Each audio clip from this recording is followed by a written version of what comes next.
नमस्कार दोस्तों, मेरा नाम फोटोन। आशा करता हूँ आप सब अच्छे होंगे। तो आज का टॉपिक है हमारे पास वेक्टर मॉडल ऑफ एटम। ठीक है, तो वेक्टर मॉडल ऑफ एटम में हम देखो क्या पढ़ेंगे। हम जो vector model of atom discuss करेंगे ये सिर्फ और सिर्फ वन इलेक्ट्रॉन एटम के लिए डिस्कस करेंगे। वन इलेक्ट्रॉन एटम का मतलब है कि वे एटम जिनके आउटर मोस्ट सेल में सिर्फ एक इलेक्ट्रॉन होगा, हम उसकी डिस्कस करेंगे। मल्टी इलेक्ट्रॉन एटम्स भी डिस्कस किया जाएगा जब हम कपलिंग वगैरह पढ़ेंगे, एलएस कपलिंग वगैरह, जे कपलिंग वगैरह हम जब एटॉमिक एंड मॉलिक्यूलर फिजिक्स में पढ़ेंगे तब उस चीज़ को भी डिस्कस किया जाएगा। ठीक है, तो स्टार्ट करते हैं। तो जैसे मैं अभी थोड़ा सा स्टार्ट करने से पहले ना एक बेसिक सा बता देता हूँ। जैसे मैंने वेक्टर मॉडल कहा ना एटम का, तो वेक्टर मॉडल का कहने का मतलब मेरा तात्पर्य यह है कि हमने ऑर्बिटल एंगुलर मोमेंटम पढ़ा था। अब ऑर्बिटल एंगुलर मोमेंटम क्या है? एक वेक्टर क्वांटिटी है। हमने स्पिन एंगुलर मोमेंटम भी पढ़ा था, और स्पिन एंगुलर मोमेंटम क्या है? ये भी एक वेक्टर क्वांटिटी है। तो जो हमारे पास एटम है ना, उसके पास दो मोमेंटम हो गए हैं। एक एंगुलर मोमेंटम हो गया है, कौन से वाला? स्पिन, और एक ऑर्बिटल। इन दोनों को जोड़ के, दोनों वेक्टर को जोड़ के एक नया वेक्टर मिलेगा जिसको हम बोलेंगे टोटल एंगुलर मोमेंटम। ठीक है, तो पहले कंसीडर कर लेते हैं hydrogen and hydrogen like atoms. वही बात है, हाइड्रोजन या हाइड्रोजन जैसे एटम्स का कहने का मतलब है जिनके आउटर मोस्ट सेल में सिर्फ हमारे पास एक इलेक्ट्रॉन होगा। अब देखो इस चीज़ को हम यहाँ पे देख सकते हैं। जैसे मेरे पास हीलियम है, हीलियम के पास दो होते हैं, लेकिन H पॉजिटिव मतलब एक निकाल दिया तो एक बचा। बेरिलियम के पास तीन इलेक्ट्रॉन होते हैं, समझ में, दो इलेक्ट्रॉन होते हैं। हाइड्रोजन, हीलियम, सॉरी चार इलेक्ट्रॉन होते हैं। तो आउटर मोस्ट सेल में ना दो इलेक्ट्रॉन होते हैं, तो एक निकाल देते तो आउटर मोस्ट सेल में एक बचा। मैग्नीशियम में कितने होते हैं आउटर मोस्ट सेल में? दो होते हैं, एक निकाल देंगे तो एक बचेगा। इस तरीके से ये सारे वन इलेक्ट्रॉन एटम है। ठीक है, the total angular momentum of a closed shell is 0। हाँ, इस बात का विशेषकर ध्यान रखना है। देखो जो हमारी क्लोज्ड सेल होती है ना, उसमें टोटल एंगुलर मोमेंटम मेरा क्या होगा? 0 होगा। देखो जैसे मैंने अभी तुम्हें क्या बताया, हमारे पास ऑर्बिटल एंगुलर मोमेंटम है, ये एक वेक्टर क्वांटिटी है। हमारे पास स्पिन एंगुलर मोमेंटम है, ये एक वेक्टर क्वांटिटी है। इन दोनों को हम जोड़ देंगे तो हमारे पास टोटल एंगुलर मोमेंटम मिल जाएगा। और टोटल एंगुलर मोमेंटम को किससे लिखते हैं? जे से लिखते हैं। ये टोटल एंगुलर मोमेंटम किसका है? एटम का है। जिस तरीके से दो वेक्टर्स हमारे पास होते हैं, इन दो वेक्टर्स को यदि मैं जोड़ दूं, ए प्लस बी वेक्टर को जोड़ के मेरे पास क्या आ जाएगा? एक तीसरा वेक्टर आ जाएगा जिसको मैं क्या मान लेता हूँ? आर वेक्टर मान लेता हूँ। ठीक है, दूसरी बात देखो, मैंने कहा क्लोज्ड सेल में 0 होता है। कि देखो क्लोज्ड सेल कहने का मतलब है, देखो मेरे पास एस ऑर्बिटल होता है, सॉरी ये एस सब शेल है, पी सब शेल है, डी सब शेल है। इसमें कितने इलेक्ट्रॉन आ सकते हैं? 2। ठीक है, इसमें कितने इलेक्ट्रॉन आ सकते हैं? 6। इसमें कितने इलेक्ट्रॉन आ सकते हैं? 10। यदि ये वाली शेल जो है ना मेरे पास, जो एस सब शेल है, यदि पूरी कंप्लीटली फिल्ड होगी तो इसका टोटल एंगुलर मोमेंटम 0 होगा। ये पूरी फिल्ड होगी, क्लोज्ड होगी, कहने का मतलब क्लोज्ड सेल का मतलब पूरी फिल्ड होगी, तो इसका टोटल एंगुलर मोमेंटम 0 होगा। इसका भी टोटल एंगुलर मोमेंटम 0 होगा, क्योंकि इलेक्ट्रॉन्स क्या होंगे मेरे पास? पेयर्ड फॉर्म में होंगे। ठीक है, तो टोटल एंगुलर मोमेंटम मेरा क्या हो जाएगा? 0 हो जाएगा। इस चीज़ को हम आगे भी डिस्कस करेंगे, लेट अस सी। अब ये चीज़ हम जानते हैं, मैग्नीट्यूड क्या होता है ऑर्बिटल एंगुलर मोमेंटम का? √L+1h। इसका जेड कंपोनेंट हमारे पास ये होता है, ये भी हम जानते हैं। ठीक है, ये हमने पढ़ा था। मैग्नीट्यूड क्या होता है स्पिन एंगुलर मोमेंटम का? √SS+1h। और इसका जेड कंपोनेंट क्या होता है? MS(h). समझ में आया? कोई दिक्कत है? यहाँ पे S क्या है? स्पिन क्वांटम नंबर है। L क्या है? ऑर्बिटल क्वांटम नंबर है। ठीक है, तो गिवन L के लिए हमारे पास ml कितना होता है? -L से लेके L तक जाता है। और ये वैल्यू कितनी ले सकता है? 2L+1 वैल्यूज आ सकती हैं। कितनी वैल्यूज आ सकती हैं इसकी? 2L+1 वैल्यूज इसके आ सकते हैं। इसी तरीके से गिवन S के लिए MS कितना हो सकता है? 2S+1 हो सकता है। ठीक है, ये चीज़ हमने पीछे पढ़ी थी, मैं बस सिंपली लिखा है। अभी जैसे मैंने तुम्हें बताया, जो टोटल एंगुलर मोमेंटम होगा दोनों वेक्टर्स को जोड़ के आएगा। तो जे मेरे पास जानते हो क्या है? टोटल एंगुलर मोमेंटम है वन इलेक्ट्रॉन एटम का। समझ में आया? ठीक है, अच्छा, जिस तरीके से हमारे पास देखो उसी तो इसका मैग्नीट्यूड क्या होगा, मैग्नीट्यूड देखो सिर्फ जैसे हमारे पास ऑर्बिटल एंगुलर मोमेंटम का मैग्नीट्यूड क्या होता है, एल प्लस 1 एच कट, ये होता है ना हमारे पास। सेम फॉर्म में ना हम टोटल एंगुलर मोमेंटम का भी मैग्नीट्यूड निकालेंगे, कितना आ जाएगा, ये आ जाएगा। सिमिलैरिटी आप देखो एनालॉजी आप पहचान रहे होंगे। तो जेड कंपोनेंट इसका क्या होगा, एम जे एच कट होगा। अब ये स्मॉल जे लिखा है ना, कैपिटल जे तो टोटल एंगुलर मोमेंटम है, तो स्मॉल जे क्या है, स्मॉल जे मेरे पास क्वांटम नंबर है। अब ये कौन सा क्वांटम नंबर है, इसको हम इनर क्वांटम नंबर बोलते हैं या total angular momentum quantum number कहा जाता है। इस बात का ध्यान रखना है विशेषकर, ठीक है। ठीक है, तो सिमिलर फैशन में ही हम देख सकते हैं, तो गिवन जे के लिए ना एम जे क्या हो सकता है, एम जेड क्या है मेरे पास, एम जे क्या है, सॉरी ये जेड कंपोनेंट है। किसका जेड कंपोनेंट है, टोटल एंगुलर मोमेंटम का। समझ में आया, क्योंकि एक वेक्टर क्वांटिटी है ना, तो ये जेड कंपोनेंट है, ठीक है। और ध्यान रखना एक बात मैं तुम्हें बहुत ज़्यादा इंपॉर्टेंट बता दूं, देखो जो मेरे पास एंगुलर मोमेंटम होता है ना, ये ऑर्बिटल, और ये मेरे पास क्या है, स्पिन एंगुलर मोमेंटम है, ये मेरे पास टोटल एंगुलर मोमेंटम है। इनका जेड कंपोनेंट ही क्वांटाइज्ड होता है सिर्फ, और हम देखो जेड कंपोनेंट ही मोस्टली पढ़ते हैं, ठीक है ना।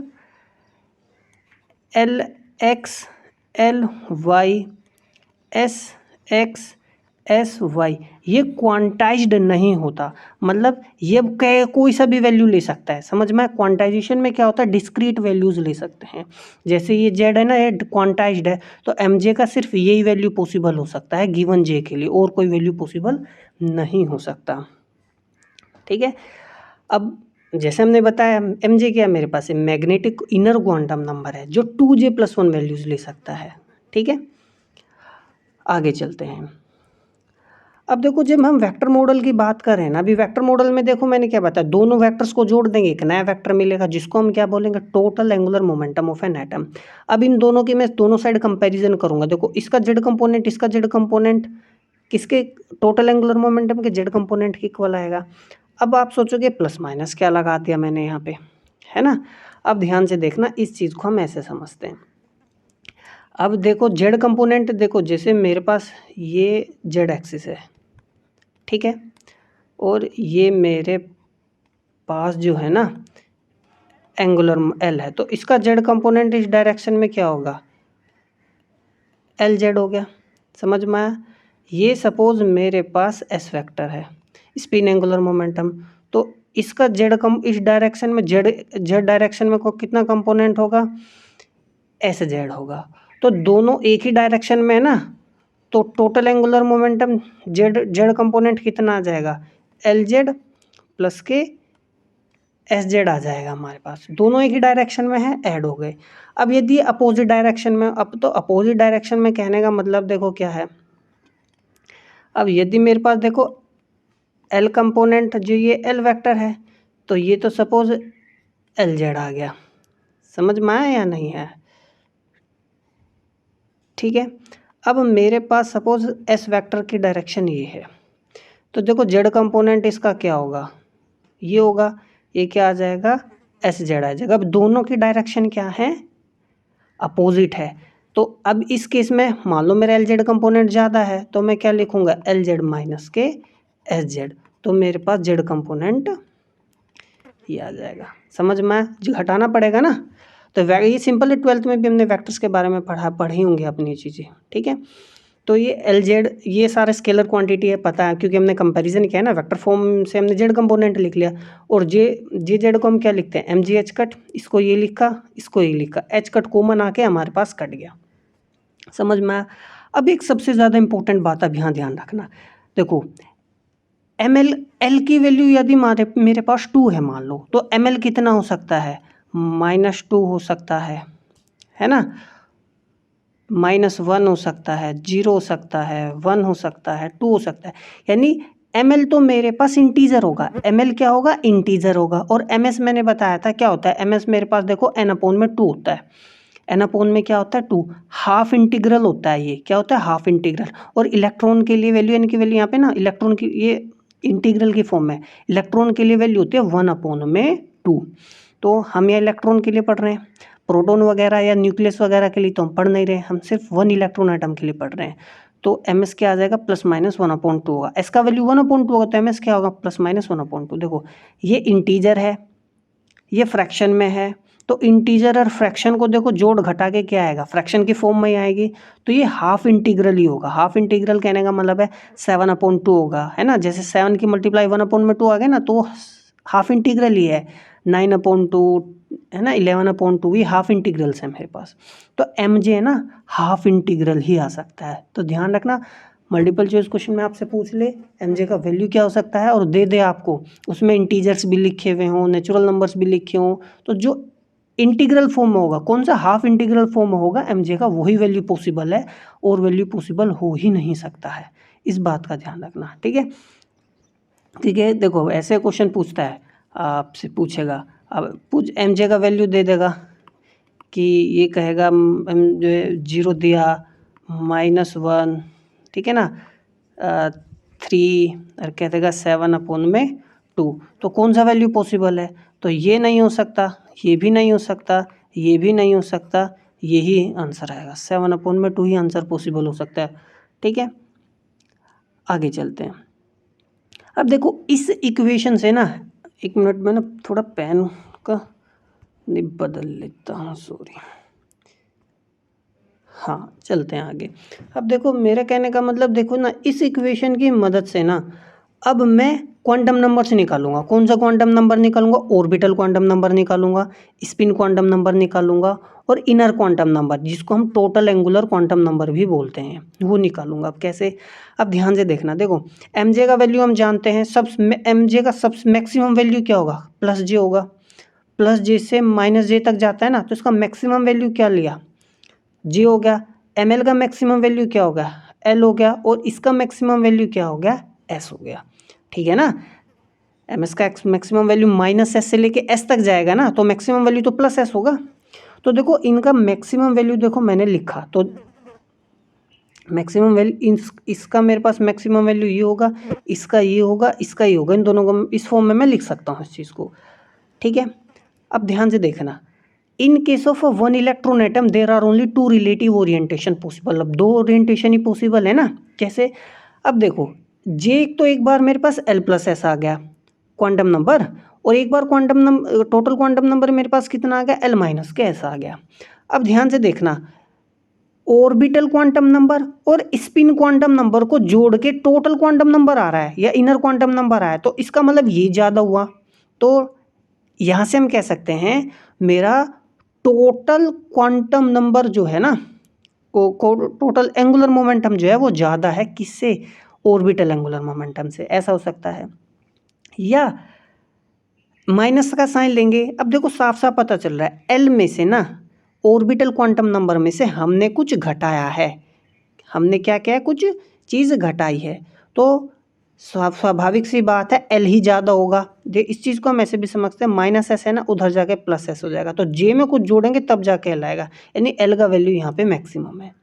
ठीक है, अब इस चीज़ को डायग्राम से भी ऐसे समझ सकते हैं।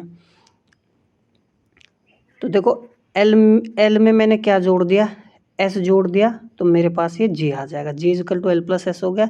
इस तरीके से देखो जे में मैं देखो यहाँ पे साफ साफ दिख रहा है जे ज़्यादा है एल से। यहाँ यदि आप गौर से देखो, ये तो मेरा एल वेक्टर है, ये क्या है, एल वेक्टर है, और ये क्या है, जे वेक्टर है। कौन सा ज़्यादा है, ये वाली कंडीशन है ना, एल वेक्टर ज़्यादा है। ठीक है, अब देखो एडिशन बहुत आसान है, आपने पढ़ा होगा। जैसे मान लो मेरे पास सपोज ये कोई एक वेक्टर है, ठीक है, ये मेरे पास कोई एक ए वेक्टर है, और मेरे पास सपोज ये कोई बी वेक्टर है, और क्वेश्चन हमसे कहे कि A+B वेक्टर निकाल लो। क्या निकाल लो, A+ के B वेक्टर निकालना है। तो देखो क्या करेंगे, सिंपल सी बात है, देखो ए का डायरेक्शन वगैरह मत बदलो, सिंपली ऐसे रखा, ए ऐसे ही तो था, ए को ऐसे रखा, बी ऐसे है नीचे की तरफ। ठीक है ना, तो इसको, ये तो मेरे पास देखो ए वेक्टर था, अब बी को मैं देखो बिल्कुल सेम फॉर्म में ऐड कर दे रहा हूँ, तो इसके ये तो देखो टेल हो गई, ये हेड हो गया, इसके हेड से जोड़ना है, तो ये हमने इसको ऐड कर दिया। जो रिजल्टेंट आएगा ना, तो पहले वाले के टेल से लास्ट वाले के हेड पे जाके मिला दो, ये मेरे पास क्या हो जाएगा, रिजल्टेंट आएगा। समझ में आया? उसी तरीके से ना देखो मैं ऐसे भी निकाल सकता हूँ, यदि मुझे ए वेक्टर को जोड़ना हो किसमें, माइनस बी में, बात तो एक है ना, तो ये इसको मैं देखो ए माइनस बी भी तो लिख सकता था, ए वेक्टर माइनस बी वेक्टर। तो इसका कहने का मतलब है ए वेक्टर में क्या जोड़ना है, माइनस बी वेक्टर जोड़ना है, कुछ नहीं करना देखो तुमने। ठीक है, अब देखो क्या करो, देखो यहाँ मैं इसमें जोड़ के दिखा रहा हूँ, देखो ये ए वेक्टर होगा तो बी यदि ऐसे है तो माइनस बी क्या होगा, बिल्कुल ऐसे होगा, होगा नहीं होगा, ऐसे बिल्कुल अपोजिट डायरेक्शन में होगा नहीं होगा। ठीक है, ये मेरे पास देखो यदि ई है तो देखो बी का डायरेक्शन ही बदला मैंने, बी यदि ऐसे था तो माइनस बी क्या होगा, इसके अपोजिट होगा। ठीक है, ये ए था, ये बी था, तो देखो पहले वाले वेक्टर के हेड से दूसरे वाला वेक्टर, फिर टेल से उसका हेड जोड़ कर दो, ये मेरे पास रिजल्टेंट आ गया। देखो सेम चीज़ हमने यहाँ पे भी की है। ठीक है ना, देखो एल प्लस एस क्या होगा, एल वेक्टर उसके हेड से जोड़ दिया एस को, फिर पहले वाले के पूंछ से लास्ट वाले का हेड जोड़ दिया। सेम चीज़ हमने यहाँ पे की है। ठीक है ना, आगे चलते हैं। अब देखो तो देखो J is equal to L plus minus S आ गया। ये देखो ध्यान रखना, जे क्या था मेरे पास, हमने मैक्सिमम वैल्यू ली थी किसकी, एल की, यहाँ जे की और यहाँ एस की, और मैक्सिमम वैल्यू हमेशा पॉजिटिव होती है ना। माइनस एस से, जैसे मैं स्पिन क्वांटम नंबर की बात करूँ तो माइनस एस से लेके एस तक जाएगा for a given S, M S जो होगा ना, तो ये तो पॉजिटिव आएगा, ध्यान रखना। अब मैं ऐसा क्यों बोल रहा हूँ, ध्यान से देखो चीज़ को। देखो इलेक्ट्रॉन की बात करूँ ना, for one electron atom, electron की मैं बात करूँ तो हम जानते हैं स्पिन क्वांटम नंबर इलेक्ट्रॉन का 1/2 होता है, ये बात भली भांति हम जानते हैं। तो देखो ये चीज़ हमने यहाँ पे लिख दी। अब देखो दो चीज़ें बनी यहाँ से, Z is equal to L plus 1/2 and J is equal to L minus के 1/2। अब देखो मैंने मॉडुलस इसलिए लगाया क्योंकि ये क्या था, मैक्सिमम क्वांटम नंबर था ना मेरे पास। ठीक है ना, और ये पॉजिटिव होना चाहिए, इसी वजह से मैंने यहाँ पे क्या लाया, मॉडुलस। तो इस बात का ध्यान रखना, बच्चे समझ नहीं पाते मॉडुलस क्यों लगाया मैंने, ये मैक्सिमम नंबर था। देखो रिमेंबर, जो वही चीज़ मैं कह रहा हूँ, J L S are maximum values of M J M L and M S respectively, ये बात मैंने पहले भी आप लोगों को ऊपर बताई थी। ठीक है, देखो फिर वही चीज़ है, देखो +1 क्या कोरस्पोंड कर रहा है, L and S have parallel Z component, मैंने एक बार ऊपर फिगर में भी बताया था। देखो दोनों जुड़ रहे हैं तो एल और एस क्या है, पैरेलल हैं जेड के, और घट रहे हैं, देखो एल में से एस घटाया ना, एल माइनस एस है ना ये, तो इसका मतलब एल और एस क्या है, एंटी पैरेलल है। फिगर हमने डिस्कस किया था, मैंने साइड में फिगर बना के दिखाया था। प्रॉब्लम है, क्वेश्चन कर रहे हैं, तो draw diagram to show the possible orientation with respect to the Z axis of the vector J for different J state डेस्ट correspond to L is equal to 1। वो कह रहा है कि जेड एक्सिस है ना, जो मतलब जो टोटल एंगुलर मोमेंटम है ना, इसका पॉसिबल ओरिएंटेशन बताओ डिफरेंट जे स्टेट्स के लिए, और एल का वैल्यू हमें कितना दे रखा है, 1। तो देखो जे स्टेट्स पूछ रहा है, डिफरेंट जे स्टेट्स पूछ रहा है, तो निकालते हैं। देखो हम जानते हैं जे का वैल्यू क्या होता है, स्पिन क्वांटम नंबर क्या होता है, एल प्लस 1/2 होता है, और ये चीज़ होती है, ये फॉर्मूला तुम्हें ध्यान रखना है, इस पर बहुत क्वेश्चन पूछते हैं। IAS के यूपीएससी के जो ऑप्शनल पेपर होता है ना, उसमें एटॉमिक एंड मॉलिक्यूलर फिजिक्स में उस पर क्वेश्चन पूछा गया है। ठीक है, CSR में तो भर भर के क्वेश्चन इस चीज़ पे पूछे गए हैं। तो देखो हमें क्या दे रखा है, एल का वैल्यू 1 है, देखो यहाँ पे 1 रखेंगे ना, तो 1 + 1/2 क्या आएगा, 3/2। जब यहाँ पे 1 रखेंगे, 1 - 1/2 क्या आएगा, 1/2 आ गया। तो जे का मेरे पास 2 वैल्यू आ गया। अब जे का 2 वैल्यू आ गया। अब देखो और क्या पूछ रहा है हमसे, जेड कंपोनेंट भी पूछ रहा है ना, किस चीज़ का, टोटल एंगुलर मोमेंटम का। देखो डायग्राम के साथ बताना है, तो देखो उस चीज़ को करते हैं। देखो जे का 2 वैल्यू है, तो 3/2 आया, तो एम जे क्या हो जाएगा, -3/2, -1/2, 1/2, 3/2, एक एक जोड़ते गए। जे का वैल्यू मेरे पास 1/2 है, तो इसके लिए एम जे कितना आ जाएगा, -1/2, 1/2। समझ में आया। अब देखो एम जे क्या था, ये जेड कंपोनेंट ही तो था। अब देखो इसको हम क्या करते हैं, डायग्राम की मदद से समझते हैं। ठीक है, अब देखो ये मेरे पास, देखो ये मेरे पास जेड एक्सिस है। अब ये मेरे पास क्या है, टोटल एंगुलर मोमेंटम है, तो इसका जेड कंपोनेंट क्या होगा, ये डायरेक्शन में होगा, तो जे जेड होगा, है ना। तो देखो क्या होता है जेड कंपोनेंट, मेरे पास जेड कंपोनेंट होगा एम जे एच कट, ठीक है। एम जे का वैल्यू 1/2 है, तो देखो इस ऊपर की डायरेक्शन 1/2 रखेंगे तो 1/2 एच कट हो जाएगा। लेकिन एम जे का वैल्यू क्या होता है, -1/2 भी होता है। तो देखो यहाँ नीचे माइनस, तो ये मेरे पास देखो इस डायरेक्शन में आएगा, क्योंकि वो क्या होता है, अपोजिट होता है। -1/2 एच कट आ गया ना, देखो मैं ये मेरे पास जे वेक्टर ही है ये, ठीक है ना। तो एम जे का वैल्यू -1/2 है, तो -1/2 एच कट जेड के एंटी पैरेलल आ रहा है। समझ में आया क्या। टोटल एंगुलर मोमेंटम निकालना बहुत आसान है। अब देखो जे का वैल्यू यहाँ पे ना मेरे पास 1/2 ही तो था, तो 1/2 रखो, 1/2 रखो, तो टोटल एंगुलर मोमेंटम का मेरे पास मैग्नीट्यूड भी आ गया। इसी तरीके से देखो हम यहाँ निकाल सकते हैं, जे का वैल्यू क्या था 3/2, तो देखो एम जे क्या आएगा 3/2 1/2 -1/2 -3/2। देखो पॉजिटिव वैल्यूज तो हम स्वाभाविक सी बात है जेड डायरेक्शन में रखेंगे तो ऊपर की तरफ आएगा। देखो ये जेड कंपोनेंट आया 1/2 एच कट, ये 3/2 एच कट, समझ में। और नीचे की तरफ हमारे माइनस कंपोनेंट होंगे क्योंकि वो एंटी पैरेलल होंगे जेड के। ठीक है, सिंपल सा डायग्राम है, इसको एक बार देखना। तो जे का वैल्यू रख देंगे तो ये कैलकुलेशन तो बहुत आसान है, इतना तो तुम कर ही लोगे।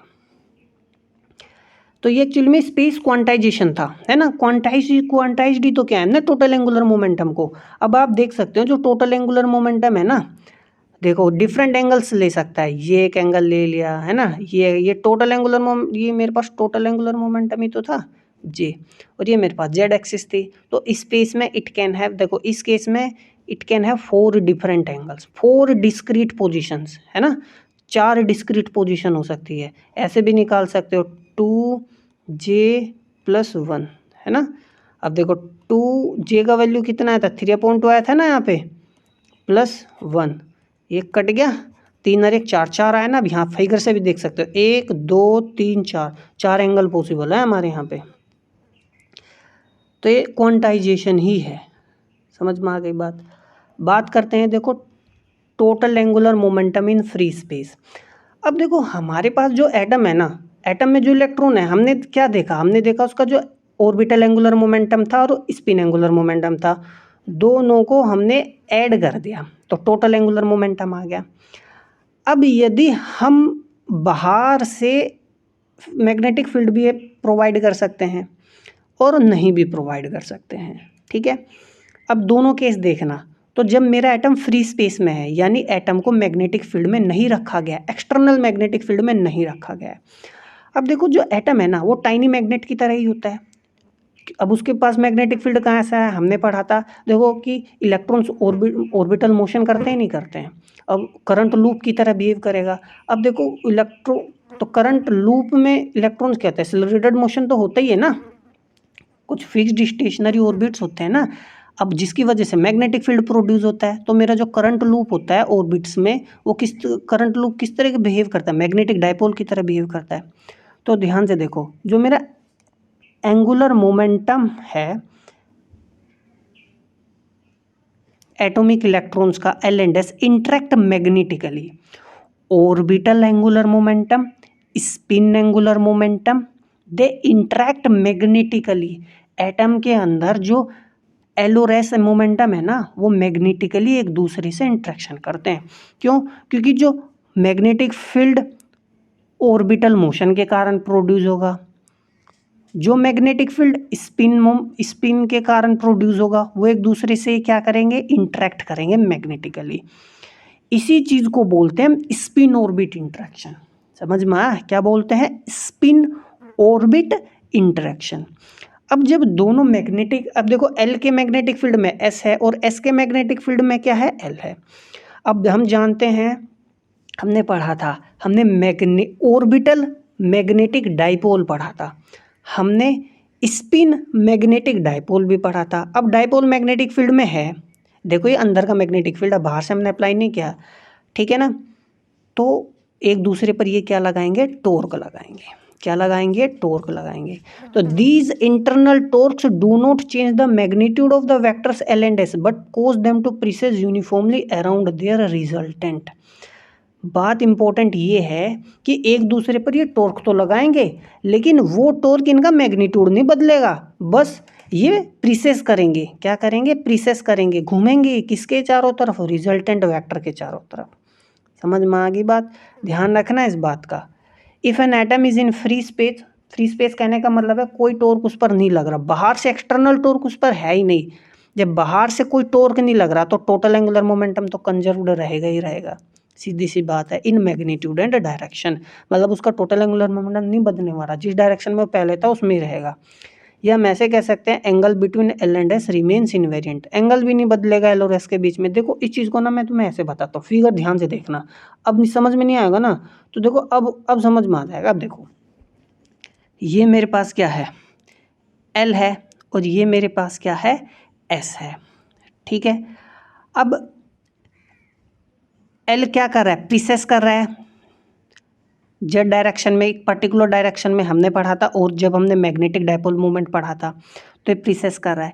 इसी तरीके से एस भी एक पर्टिकुलर डायरेक्शन है, इसके ये चारों तरफ क्या कर रहा है, प्रीसेस कर रहा है एल के मैग्नेटिक फील्ड में, और एल किसके मैग्नेटिक फील्ड में, एस के, ये प्रीसेशन हो रहा है, ठीक है। अब ध्यान से देखना, मैं इस चीज़ को बाकायदा दोबारा बना के दिखा रहा हूँ, अभी समझ में आ जाएगा।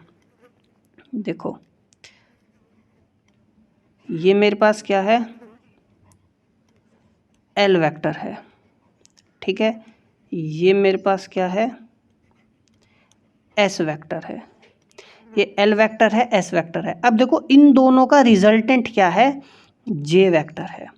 अब ये जे वेक्टर की डायरेक्शन नहीं बदलने वाली, ये ऐसे ही रहेगी, बस ये दोनों एल वेक्टर ये इसके चारों तरफ ऐसे प्रीसेस करता रहेगा और ये इसके चारों तरफ ऐसे प्रीसेशन कर देगा, यही फिगर में है और कुछ भी नहीं है। समझ में आया? यदि आप गौर से ध्यान से देखो तो जो मैंने बनाया है, ठीक है। अब देखो एल और एस का जे रिजल्टेंट ही तो है, तो हम रिजल्टेंट बीच से भी तो निकालते हैं, है ना, वेक्टर फॉर्म। अब यदि तुम्हें ध्यान हो, मान लो मेरे पास ये क्या है, ये मेरे पास एल है, ये मेरे पास एस है, तो मेरे पास रिजल्टेंट इन दोनों के बीच में ही आ जाएगा जे वेक्टर। यही चीज़ है यदि आप गौर से इस चीज़ को यहाँ पे देखो तो, ठीक है। अब जो जे है ना ये इसी डायरेक्शन में रहेगा, ये अब देखो एल और एस प्रीसेस कर रहे हैं, जे प्रीसेशन नहीं कर रहा बिल्कुल भी, क्योंकि कोई बाहर से टॉर्क हमने इस पर नहीं लगाया है। अब देखो एल और एस के बीच में, हाँ, ऑर्बिटल एंगुलर मोमेंटम और स्पिन एंगुलर मोमेंटम के बीच में हम क्या निकाल सकते हैं, एंगल भी निकाल सकते हैं। अब देखो J is equal to L plus S होता है, कोसाइन रूल हमने पढ़ा होगा, जैसे दो है, जैसे मान लो ये R is equal to A plus B vector है, A square plus B square plus 2ab cos theta, ये चीज़ जानते हैं ना, तो उसका मैग्नीट्यूड हम निकाल लेंगे टोटल एंगुलर मोमेंटम का, J square is equal to L square plus S square plus 2ls cos theta. तो कोस थीटा यहाँ से निकाल लेंगे, ये उधर चला गया, ये बेसिक मैथमेटिक्स है, ठीक है। अब देखो जे क्या होता है, अंडर रूट जे प्लस 1 होता है, फिर एच कट होता है, स्क्वायर अंडर रूट इसलिए हट गया, देखो एच कट यहाँ से कॉमन आएगा, यहाँ से कॉमन आएगा, यहाँ से कॉमन आएगा, नीचे से भी आएगा, तो वो कट जाएगा, एच कट स्क्वायर होगा, ठीक है ना। अब देखो कोस थीटा का ना हम ऐसे भी लिखते हैं, कोस थीटा एल एस, ये थीटा ये इस फॉर्म में ये बता रहे कि एल और एस के बीच में क्या है, एंगल है। Vector model enable us to explain the phenomena which could not be understood from Bohr model such as fine structure of spectral lines, anomalous Zeeman effect and hyperfine structure. देखो जो fine structure spectral lines में क्या होता है, splitting होती है, splitting होती है स्पेक्ट्रल लाइंस की, वो होती है ड्यू टू इलेक्ट्रॉन स्पिन। तो वेक्टर मॉडल में हमने इलेक्ट्रॉन स्पिन को इंक्लूड किया है, तो वेक्टर मॉडल स्पेक्ट्रल लाइंस की स्प्लिटिंग को एक्सप्लेन करता है। एनोमलस जीमन इफेक्ट जो होता है वो टोटल एंगुलर मोमेंटम के इंट्रोड्यूस्ड होने से होता है, तो vector model anomalous Zeeman effect को भी एक्सप्लेन करता है। तो anomalous Zeeman effect, hyperfine structure में क्या होता है, स्पेक्ट्रल लाइंस में स्प्लिटिंग होती है due to nuclear spin, nucleus के स्पिन की वजह से होती है, क्योंकि न्यूक्लियस के पास भी अपना खुद का एंगुलर मोमेंटम होता है, मैग्नेटिक मूवमेंट होता है।